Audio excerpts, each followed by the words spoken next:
In this video, we cover pronouns in French. So pronouns basically mean I, you, he, she, we, they, and here I'm showing them in English.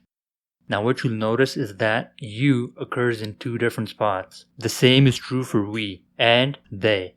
Okay, so what's going on? I'm going to cover this in a bit, but first, let's look at these words in French. Je, tu, il, elle, on, nous, vous, il, elle, and that's it. Now let's address some of the weird stuff that's going on here. So why are there two ways of saying you? Well, in English, you can say you when you're talking to one person or many people. In French, however, if you're talking to a single person, you say tu, and if you're talking to more than one person, then you say vous. So vous is for plural.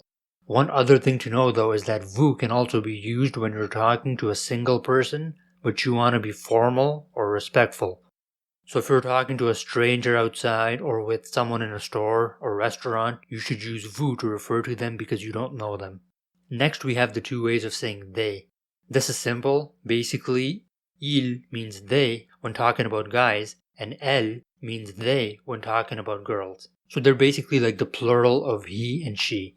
The question you might have now, though, is what if it's a mixed group of guys and girls?